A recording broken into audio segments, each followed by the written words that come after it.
So நம்ம already expect பண்ணிட்டு இருந்த மாதிரி NTPC 2024க்கான ஷார்ட் நோட்டீஸ் வந்து ரிலீஸ் பண்ணியிருக்காங்க. ஸோ இந்த ஷார்ட் நோட்டீஸ்ல உங்களுக்கு வேகன்சி எவ்வளவு இருக்கும் அண்ட் தென் ஒவ்வொரு கேட்டகரியா தான் பிரிச்சு வந்து கொடுத்துருக்காங்க. ஸோ இதுல பாத்தீங்க அப்படின்னா DMS அண்ட் CMAவும் இன்க்ளூட் பண்ணியிருக்காங்க. ஜூனியர் இன்ஜினியர்ஸ்க்கான போஸ்டிங்கையுமே என்ன பண்ணிட்டாங்கன்னா இன்க்ளூட் பண்ணிட்டாங்க. ஸோ இதுல 2 கேட்டகரியா பிரிச்சிருக்காங்க. A, B அப்படின்னு சொல்லிட்டு 2 கேட்டகரியா.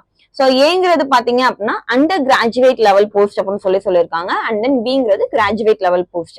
ஸோ கிராஜுவேட் லெவல் போஸ்ட்ஸ்ல பாத்தீங்க அப்படின்னா எவ்வளவு வேகன்சி இருக்கு அப்படின்னா 7,479 வேகன்சி கொடுத்திருக்காங்க.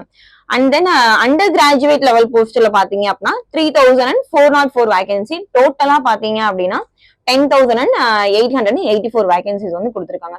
இப்போதைக்கு சொல்லியிருக்கிறது இந்த வேகன்சி தான். இந்த வேகன்சி வந்து நமக்கு டீடைல்டா நோட்டிபிகேஷன் வரப்போ ரிவைஸ் ஆகுறதுக்கு பாசிபிலிட்டிஸ் இருக்கு. அண்ட் தென் இதோட சிலபஸ்ல வந்து எந்த சேஞ்சஸுமே இல்லை. ஆல்ரெடி இருந்தாப்ல ஆப்டி, ரீசனிங், ஜெனரல் ஸ்டடிஸ் தான் இருக்க போகுது. ஸோ இதுல அட்வான்டேஜ் என்னன்னா இங்கிலீஷ் வந்து நமக்கு கிடையாது. இந்த 3 மட்டும் தான் இருக்கும். அண்ட் தென் NTPCக்கான செலக்ஷன் ப்ராசஸ் எப்படி இருக்கும்னு பாத்தீங்கன்னா CBT 1 இருக்கும், CBT 2 இருக்கும், அண்ட் தென் ஸ்கில் டெஸ்ட் இருக்கும். CBT 1ல நீங்க எடுக்கிற மார்க்கை பொறுத்து தான் CBT 2 வந்து நீங்க லெவல் வைஸ் எழுதுறாப்புல இருக்கும். அண்ட் தென் அதுக்கப்புறம் ஸ்கில் டெஸ்ட்டுமே உங்களோட கேட்டகரி பொறுத்து இருக்கும். ஓகேவா?